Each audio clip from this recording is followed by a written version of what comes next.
Spring of 1872, northern edge of the Arizona Territory, where scorched ridgelines carve the earth like dried wounds, and silence stretches between the windswept plateaus like a prayer no one answers.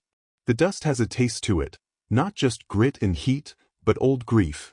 Most folks out here didn't come by choice. They were running from something. A past. A name.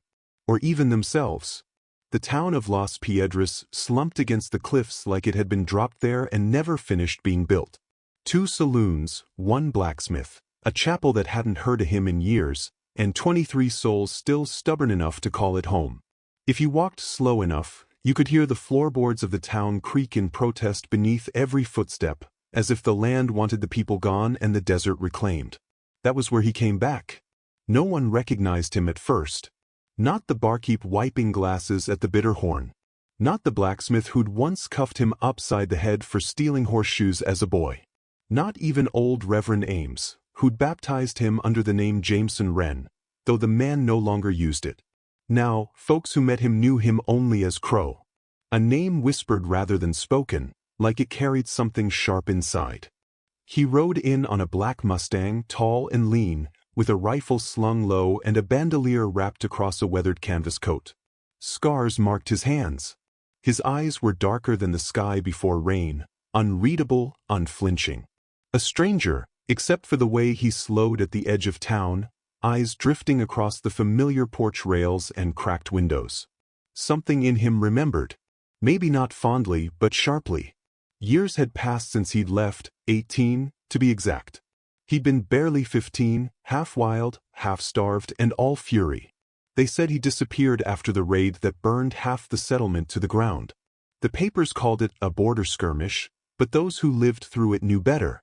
They remembered the blood on the dirt, the smoke that curled into the stars, and the bodies, settlers and natives alike, torn apart by politics that didn't bleed. Crow had survived that night, barely. He'd crawled from under the splintered boards of the schoolhouse, broken and limping, carrying only what he could fit in a saddlebag, and one other thing, the memory of her. Her name had been Miriam. She was the daughter of the town's undertaker, and she'd saved him once, pulled a bullet from his thigh with shaking hands and stitched him up by firelight while the others fled or died. That was before he'd joined the resistance bands south of the border, before he'd learned to fight like a ghost and vanish like smoke. Before he'd built a name on grit, deception, and the sharp edge of survival. But even then, something about her never left him. Not in the jungles of Sonora. Not in the silver hills of Chihuahua. Not in the border camps where names were bartered for bullets. He didn't come back to be remembered. He came because he couldn't forget. It was near dusk when he tied his horse outside the bitter horn and stepped through the saloon doors, boots clunking against warped wood, every eye flicking his way like a twitch. The place hadn't changed, same rows of empty bottles above the bar, same cracked mirror behind it.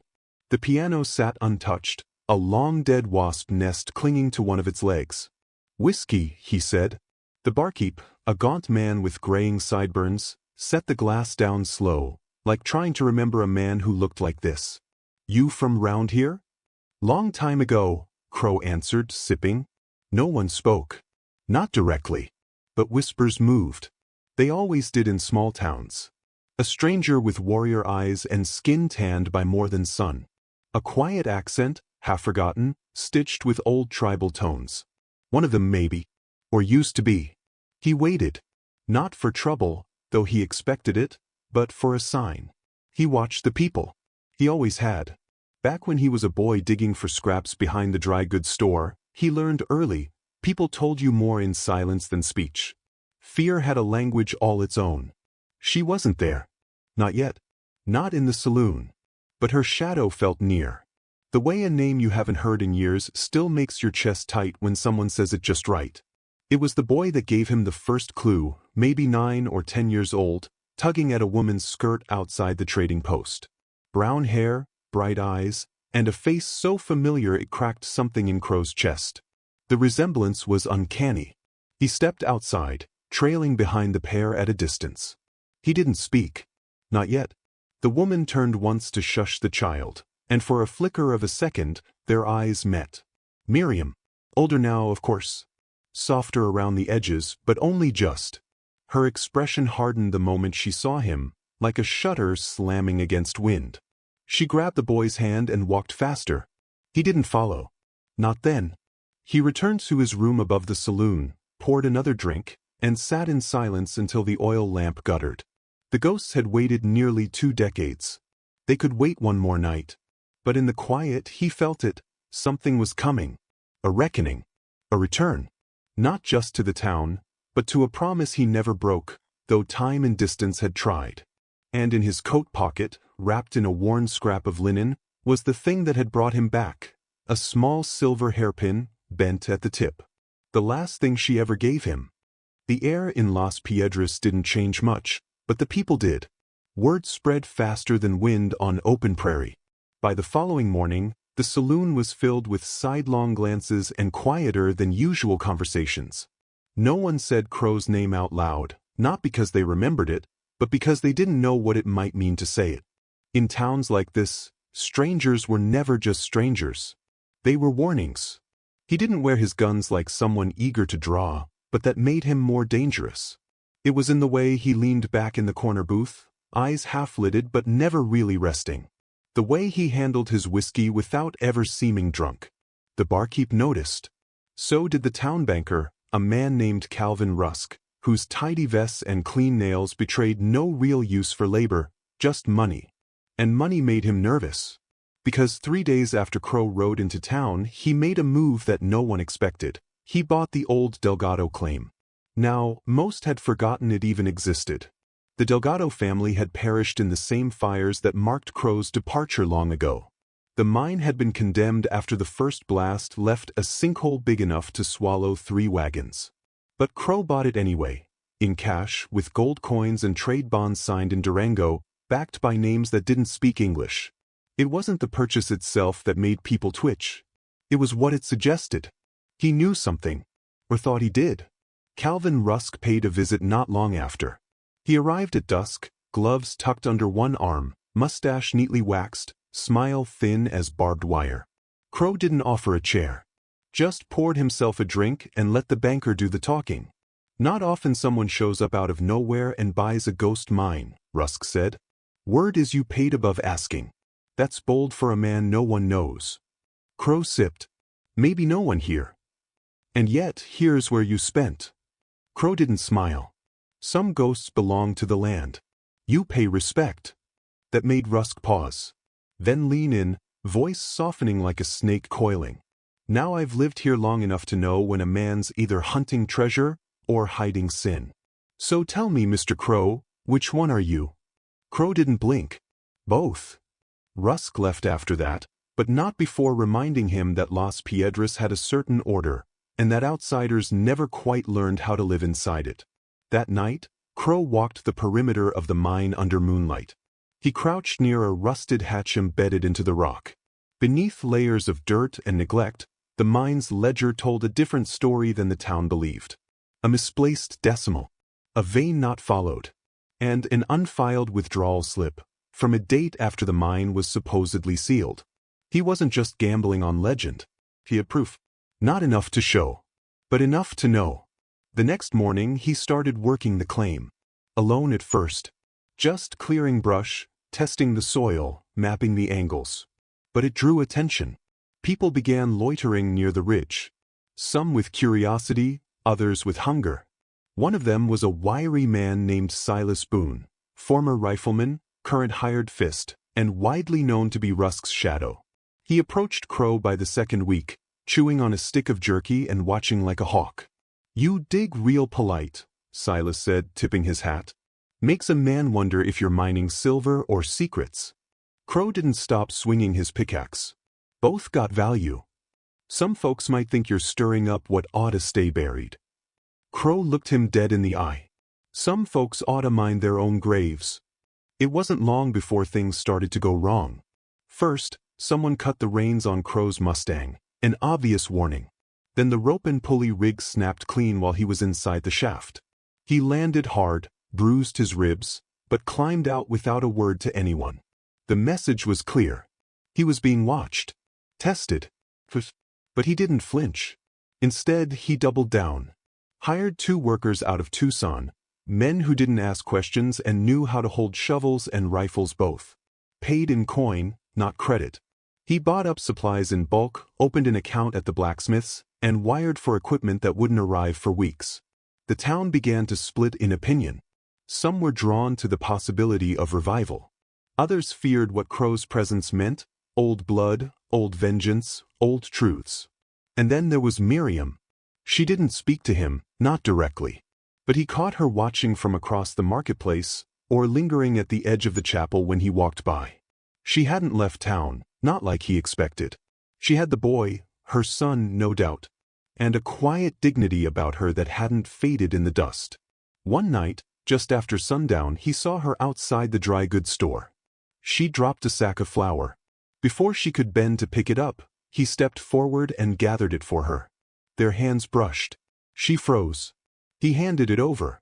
"You still bake that apple bread?" She stared at him, eyes unreadable.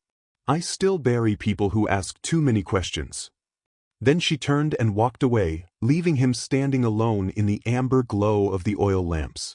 It wasn't hatred in her voice. It was something worse. Distance. He returned to the mine, lit a lantern, and in the dark he began to dig deeper, not just into the stone, but into the past. He needed to know, who else remembered what really happened that night? Who profited when the town burned? Who told the lie that labeled him a traitor and sent him running? There were bones buried in this town, and some of them had his name carved into them, too. The third week brought silver dust, just enough shimmer in the pan to make a man's heartbeat skip. Crow didn't celebrate. He didn't even smile. He marked the reading, wiped his blade, and carried on digging. The real weight wasn't in the rock. It was in the air. Something was coiling tighter each day. His workers felt it too. A boot scuffed the ground too long. Shadows lingered at the canyon edge after sunset. Horses spooked at nothing. Even the animals knew something was wrong. Crow slept light, with one hand always on the knife under his pillow. His hired men took turns keeping watch, rifles resting on knees instead of walls. It wasn't just theft they feared, it was sabotage. And not the kind done for profit. The kind done to make sure a man never got the truth out. And still he worked. By the 4th week, the new pulley rig was in place, and the shaft had been cleared of debris. He found traces of a vein, thin, irregular, but real, twisting just past the old shaft wall. A part that had been sealed. Intentionally. He chiseled away at the stone, late into the night, until his fingers blistered and bled. Beneath the final layer he found the markings. Initials carved into the wood beam, DH plus JW. A date beside it. 2 weeks after the raid.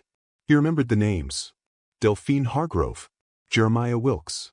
Both declared dead.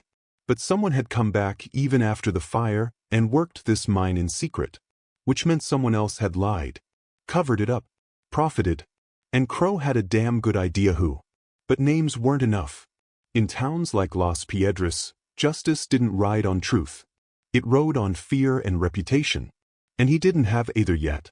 He walked back to town that night, boots leaving deep tracks in the dust. The saloon was louder than usual, laughter that didn't match the eyes, the kind forced into the room like smoke through a broken flue. He pushed the door open and stepped inside. Every head turned, then quickly turned back. He walked to the bar, ordered a whiskey, and stood with his back to the wall. A card game was happening near the fireplace, Rusk's nephew among them. Silas Boone sat beside the stairs, pretending to nap. 2 others near the piano wore coats too thick for the heat. They were waiting for a mistake. He gave them none. Instead, he finished his drink and walked across the street, to the chapel. The door creaked, but the place was empty. Or almost. Miriam was lighting a candle at the altar, her back to him. He stepped inside slowly. "You used to hum when you did that," he said softly. "Something your mother taught you." She didn't turn. "You shouldn't be here." "I know." She straightened. "You're stirring up things that nearly killed us once. Things we buried for good reason. You buried truth. I buried myself." Now she turned. Her eyes were hard. "What do you want, Crow? Revenge? Redemption? Closure? I want to know why they lied." Why your father signed a death ledger with my name on it. Why Rusk sealed the Delgado shaft and claimed there was nothing left when there was. And why I was run out like a criminal while real ones stayed. She hesitated. The silence between them hung thick. My father, she began but stopped. My father did what he was told. He wasn't the architect of the lie. He was the shield. Then who? She looked at the flickering flame. Rusk. He stepped closer. And you? What were you, Miriam? She didn't answer. Just met his eyes, wounded and tired. Finally, she whispered, I was 16. I was scared. And when you left, they told me you'd never come back. That you were a traitor. That you'd sold us out for coin. Crow clenched his jaw. I didn't. I know that now. Silence again. But something else moved between them this time. Not accusation. Not resentment. I didn't know about the boy, he said. Her gaze sharpened. He's mine. Don't go looking to rewrite anything. He's safe. He's fine. I wasn't trying to claim anything, Crow said quietly. Just to understand. She turned away, shoulders trembling just slightly. If you keep digging, you'll be the next one buried. He nodded once, then left. That night, the shaft collapsed. It wasn't an accident. Someone had slipped a blasting cap into the timbers, set it to detonate once the weight reached a certain point. One of his workers was killed instantly. The other lost his left leg. Crow was thrown from the mouth of the mine, bleeding from his scalp, ribs bruised, half-conscious in the dirt. By the time he crawled back into town, no one would meet his eyes. Not even the sheriff. He sat on the bench outside the doctor's hut, covered in dust and blood, breathing slow and shallow. And when Miriam appeared, lantern in hand, she didn't speak. She simply knelt beside him and tore the rest of his sleeve open, dabbing the wound clean with shaking hands. Then she helped him up, led him, silently, out of town. Past the Black Ridge, up toward the high plain, to a cabin. He didn't ask whose it was. Just collapsed onto the bed inside. As she stitched the side of his scalp, he finally murmured, You could have left me. She replied, her voice almost breaking, I tried. He didn't sleep that night. Not really. But the warmth of the fire and her silent presence nearby kept the cold at bay. It was the first peace he'd known in years. Even if it wouldn't last. Up on the high plains, autumn came with a quiet grace. The sky stretched wide and blue by day, turning rose gold near dusk and settling into black velvet when the wind whispered through the grasses. It was a colder world, gentler in its solitude. No gunfire. No whispers behind swinging doors. Just the scrape of firewood and the soft whinny of a horse at rest. The cabin was small, tucked between wind-bent pines and a dry creek bed that hadn't seen water in months. Miriam hadn't said whose it was, only that she used it sometimes to get away from town. She didn't say what she was running from. She didn't need to. For the first 2 days they barely spoke. She cooked simple meals, bean stew, flatbread, boiled potatoes, and once, an apple cake that made something in Crow's chest ache. He did small repairs around the place, unasked. Replaced a broken shutter. Hammered the sagging porch rail back into place. Split wood. Sharpened tools. It wasn't a truce. Not exactly. More like a pause in the storm. She moved like someone who'd lived too long in vigilance, never wasting emotion. He watched her when she wasn't looking.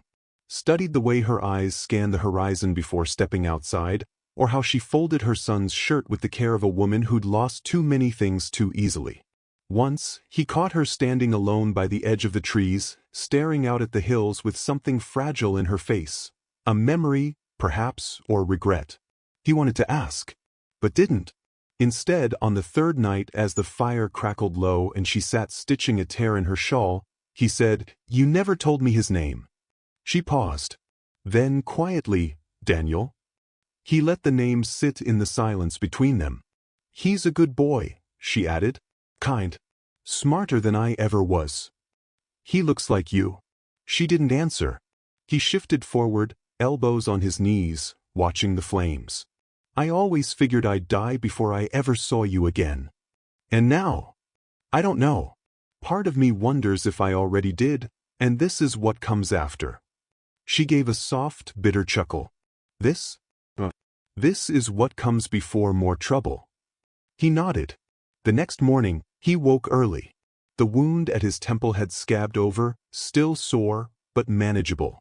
He stepped outside, breathing deep. The air here didn't smell like blood or dust.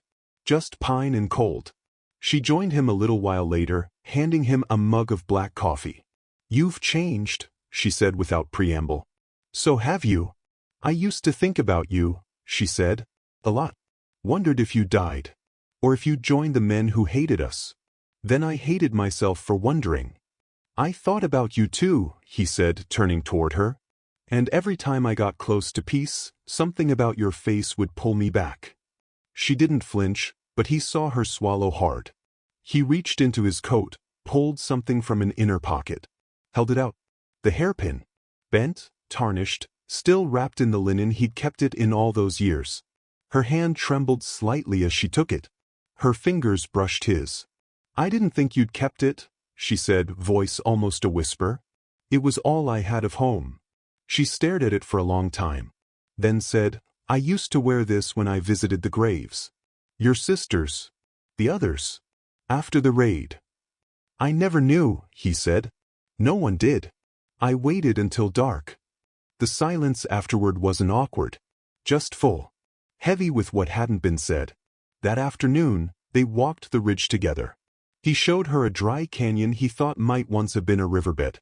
She pointed out herbs along the trail, yarrow, wild onion, desert mint. He listened. She noticed.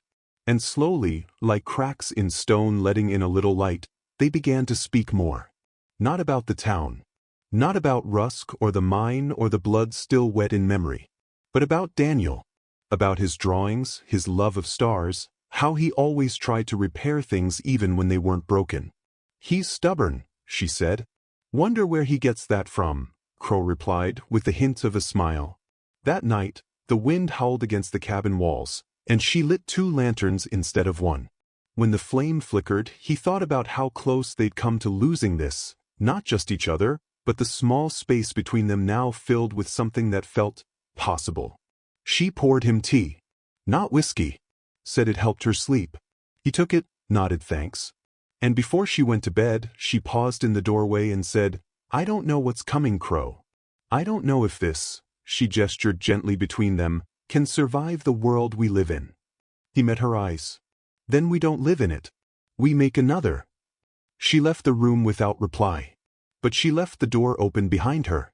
And that night, for the first time in nearly 2 decades, Crow slept through till morning, dreamless. But peace is a fragile thing out west. Especially when men who build their empires on lies learn someone is close to digging up the truth. It happened just after dawn, on the 7th day in the cabin. Crow had stepped outside to check the snare traps when he noticed the birds had gone silent. No wind. No rustle in the dry grass. Just stillness, tight, unnatural, like the world holding its breath before a storm. Then he saw them. 6 riders, moving slow but sure up the ridge trail. No colors, no flags. Just rifles across saddles, dust rising behind their hooves like smoke. Silas Boone led them. At his side, one of the hired guns from the saloon. And behind them, a man Crow hadn't seen in years, but had never stopped seeing in memory. Calvin Rusk. He hadn't aged the way most men did. Still trim, still polished. But something darker now clung to him, eyes a little too sharp, voice a little too calm. The kind of man who paid others to do the bleeding, and paid well enough they did it with a smile. Crow ducked low and made his way back inside. Miriam was at the stove, heating water. He said only 2 words, "They're here." She didn't panic. Just reached for the boy's coat, wrapped bread in a cloth, and knelt beside the floorboards. From beneath them, she pulled out a small rifle and a pouch of bullets. Crow stared. She met his eyes. "You thought I'd survive this long without learning how to shoot?" He gave a short, humorless chuckle. "Remind me not to cross you." They got Daniel dressed, fed, and tucked behind the cabin's rear crawl space, hidden but not helpless. She handed him a whistle on a leather cord. "If you hear 3 shots," she told him, "you run south. Don't look back." He nodded once, jaw tight like a man twice his age. The riders dismounted. Crow stepped outside, rifle slung low, hands open. Rusk dismounted last, dusting his sleeves. "You've caused quite the stir, Mr. Crow. Or is it still Jameson Wren? I figure you're not here for introductions." Rusk's smile didn't reach his eyes. "I'm here because you've been digging where you shouldn't. Stirring ghosts. And I don't like ghosts." Crow said nothing. Rusk continued. "We gave you a chance to leave. You didn't. You bought land that's not yours, found silver that was meant to stay buried. And now you're harboring someone who doesn't belong to you." Miriam stepped out behind Crow then. Rifle cradled. Chin high. "Say his name," she said coldly. Rusk's gaze slid to her. "The boy? He's yours, technically. But bastards don't usually inherit legacies." Crow stiffened. Miriam stepped forward. "If you touch him—" "I don't need to," Rusk said, voice too smooth. "The town already believes what I tell them. You're harboring a wanted man, a fugitive. We've been generous. But now it's time for you to choose, Miriam. Stay with him and lose your son, or give him up, and we'll let this pass quietly." Her silence was the loudest thing on the mountain. Crow turned to her, his voice low. "You don't have to do this." She shook her head. "Neither do you." Then she raised her rifle. The first shot rang out before anyone expected it. One of the riders dropped. Another scrambled for cover. Crow fired next, hitting Boone's shoulder, sending the man spinning off his horse. Then chaos. Gunfire cracked like lightning. Splinters flew from the porch post as lead tore through wood. Crow dragged Miriam back into the doorway, covering her with his body, firing through the window as shadows darted past. Inside, Daniel waited for the third shot. He heard one fit, and then a scream. "Miriam!" Crow turned to see her on the ground, clutching her side. Blood soaked her shirt. He knelt beside her, pressing his hand against the wound. Her eyes fluttered, wide with pain. "I'm fine," she whispered, even as she coughed red. Outside, Rusk shouted, "Enough! You come out now, or we burn it all down." The boy. Everything. Crow kissed her forehead, then stood.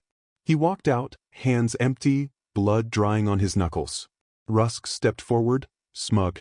"You finally learned what your place is." Crow didn't flinch. "You think this ends with me?" "No," Rusk said. "It ends with proof. And there is none." Crow pulled a folded paper from his coat, damp, torn, but legible. The ledger page. The initials. The date. He tossed it at Rusk's feet. "You covered it up. But buried the Delgado claim. Lined your pockets with blood." Rusk sneered. "You think one old page changes anything?" "No," Crow said softly. "But people do talk. And I've been talking." Riders crested the far ridge. Townsfolk. Men and women who had once turned away, now returning. Some curious. Some holding weapons of their own. Others with eyes full of questions. One of them was Reverend Ames. He shouted from the ridge. "What the hell are you doing?" Rusk spun, losing control for the first time. Crow took the opening. Grabbed Boone's dropped pistol. Fired. The bullet struck Rusk square in the leg. He screamed, fell, dropped his gun. Townsfolk surged forward. Some ran to Miriam. Others to Crow. Someone cuffed Boone. Another man kicked Rusk's gun away. It was over. Not clean. Not heroic. But over. Crow dropped to his knees beside Miriam. Her breath was shallow. Her hands cold. He pressed his forehead to hers, whispering, "Stay with me." Her lips moved barely a breath. "For Daniel," she said. Then her eyes fluttered shut. She didn't die that day. But the wound would take weeks to heal. Longer, maybe, to trust that peace was real. Crow stayed at the cabin. Watched over her. Cooked meals. Read to Daniel by lamplight.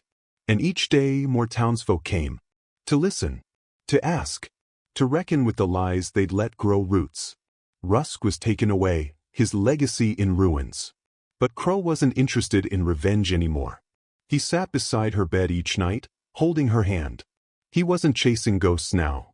He was learning how to live again. 21 years later, A lean figure rode into Las Piedras under the heat of a late summer sun. He wasn't in a hurry. His coat was faded from desert wind, and his boots bore the wear of long trails, but he sat tall in the saddle, like a man at peace with where he'd come from and where he was going. The town had changed. New planks on old buildings. A second schoolhouse. A fountain at the chapel square that no longer ran dry. Children played in the dust without looking over their shoulders, and the sheriff's star now sat on the chest of a woman who once cleaned tables in the Bitter Horn. He tied his horse near the livery and walked toward the small graveyard on the hill behind the chapel. There weren't many headstones there, but one stood out. Fresh flowers lay beside it, daisies and wild sage. Someone had visited recently. The man knelt. Miriam Wren, the stone read, beneath the etched date from the spring of that year. No fancy script. Just a name and a life bookend by hardship and grace. From his coat pocket, he drew out a scarf, pale blue, frayed at the edges, still carrying the faintest scent of pine and dried herbs. He set it down beside the daisies. "She said you always kept it," a voice spoke behind him. Turned. A young man stood a few paces back, broad-shouldered, sharp-eyed. A rifle slung across his back, a star pinned neatly to his vest. Not the sheriff's badge, but the mark of a scout for the territorial riders. Crow rose to his feet, slowly. "I was wondering if I'd see you," he said. The young man stepped forward. His face carried the echo of both parents, Miriam's steel, Crow's fire. His eyes met his father's without blinking. "I've got her stubbornness," he said. "And your temper." Crow smiled faintly. "Poor kid." Daniel returned the smile. Just a flicker. Then he looked down at the scarf. "She never stopped talking about you. Even when she got sick. Said you taught her that peace didn't have to be bought with silence." Crow nodded. "And she taught me love wasn't weakness." Daniel took a deep breath. "I stayed, Didn't leave when she passed. Folks wanted me to run for sheriff, but I said no. I wanted to ride. Like you used to. I wasn't much of a scout. You were what this town needed." Crow looked toward the horizon. The light was golden, brushing the ridgelines in a way that reminded him of autumn's long past. The air didn't carry fear anymore. Just the sound of a hammer from the blacksmith's forge. A fiddle playing softly somewhere near the saloon. "Is it strange," Crow asked quietly, "that everything I ran from became the only thing I ever wanted back?" Daniel folded his arms. "Ma said you weren't born to be tamed. Just known. And that was enough." They stood in silence a long while, father and son, side by side. Finally, Daniel said, "You still got it?" Crow raised an eyebrow. Daniel gestured. "The pin. The one she gave you." Crow reached into his vest and pulled it out, still wrapped in the same linen, though the metal was now darkened with time. He turned it over in his hand. "I carried it through war," he said. "Through jungles, deserts, and deals that could have killed me.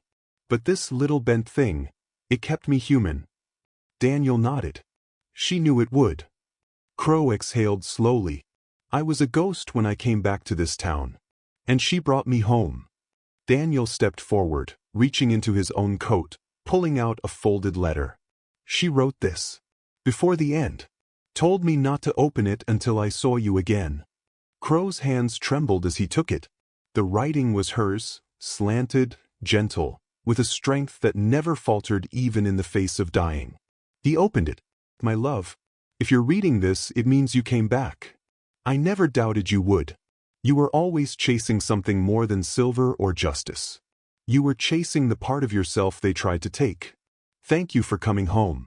Thank you for giving Daniel your heart, even when you didn't know you had one left to give. Don't mourn me. Just keep writing. Keep teaching him that some things, like love, are worth staying for. You were never the ghost they made you out to be.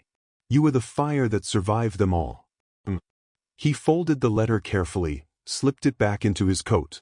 "Let's ride," he said. Daniel nodded, whistled for the horses. Together, they saddled up and turned east, toward the canyon trails. Not fleeing. Not hiding. Just riding. As the sun dipped lower, Crow turned once, looking back at the little grave on the hill. The scarf fluttered slightly in the breeze, as if waving them forward. Somewhere in the rustling of the trees, in the hush between hoofbeats and wind, he could almost hear her voice. Not goodbye. Just carry on. And so he did.